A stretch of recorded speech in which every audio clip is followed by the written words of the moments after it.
All right, let's dive right in. Today, we're going to try and untangle one of the oldest, most complicated, and let's be honest, most awesome rivalries in all of Marvel Comics, the connection between Kang the Conqueror and Dr. Doom.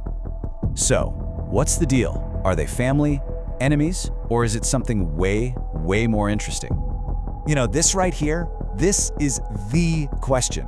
It's fueled fan theories for decades, and it's a mystery that's been deliberately messed with, changed, and twisted over the years, leaving this trail of clues that are kinda all over the place, keeping us all guessing. And this is exactly where it all starts.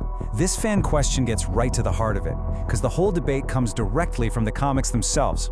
A single line of dialogue from one of Kang's earliest appearances, when he was the pharaoh Rama-Tut, kicked off a mystery that people are still arguing about today. Okay, so let's get into it by looking at the oldest and probably most popular theory, that the Lord of Latveria, Dr. Doom himself, is the direct ancestor of the Master of Time, Kang the Conqueror. For years and years, this was just the accepted story. And I mean, it made perfect sense, right? Kang, this brilliant, tyrannical guy from the future, finds a time machine in the ruins of another brilliant, tyrannical guy. The implication was totally clear. Doom's legacy was so huge, it literally spawned another one of history's greatest villains. And you have to admit, this theory fits Doom's massive ego perfectly. The idea that his bloodline would produce a conqueror of time itself? For Doom, that's not just a possibility, it's practically an expectation.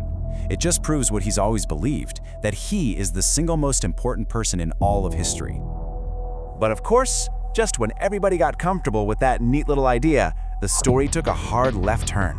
Because if there's one rule in comics, it's that the past is never, ever set in stone. So this brings us to the big twist in the story. This is where decades of what we all thought was true got thrown right out the window, and the bloodline was traced back not to Doom, but to his greatest enemy. So later stories revealed that Kang's real name is Nathaniel Richards. Yeah, Richards. And it's believed he's a descendant of Reed Richards' own father. So that whole thing about a powerful ancestor, it wasn't Doom. It was another time traveler in his own family tree.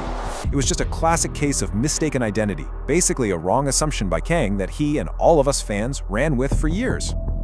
So you might be asking, how can this story just change like that? Well, in comics, there's the storytelling tool called a retcon.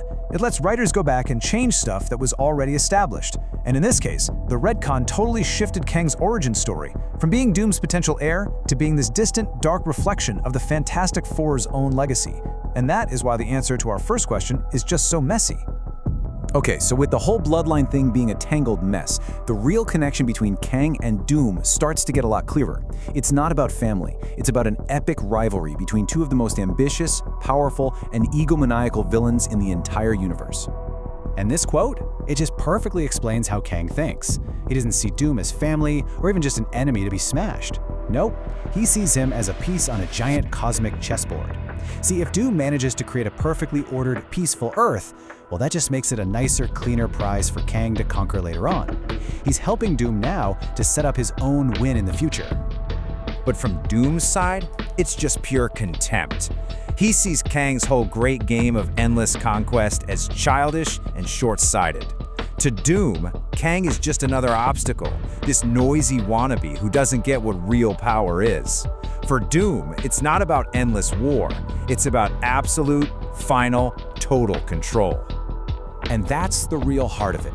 Their true battle isn't for a piece of land or a throne. It's a philosophical war. It's a fight over what existence itself should even look like. It's a battle for the future of time, period.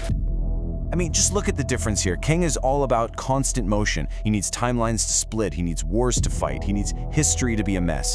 You can't be a conqueror if there's nothing left to conquer, right? But Doom, he wants the exact opposite. He wants to end history. He wants one single perfect Doom world where everything is frozen, orderly, and under his thumb. An emperor demands stillness. This line from the Doom War story is just absolutely chilling. It perfectly captures his mindset. See, in his own head, he's not a villain, he's the savior.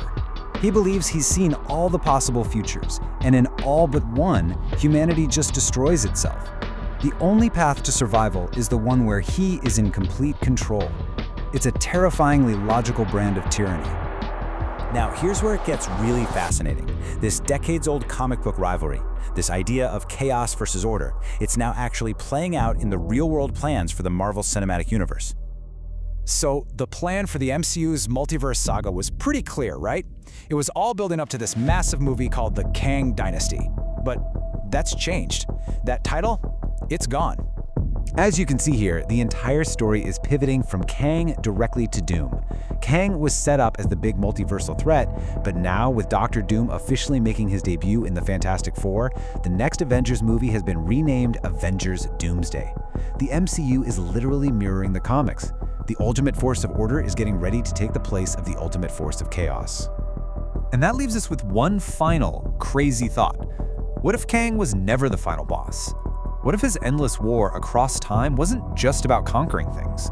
What if it was a desperate attempt to keep history moving, to stop it from freezing into one single, final timeline? Maybe Kang the Conqueror wasn't the ultimate threat. Maybe he was the final warning about the man who wants to end time itself, Doctor Doom.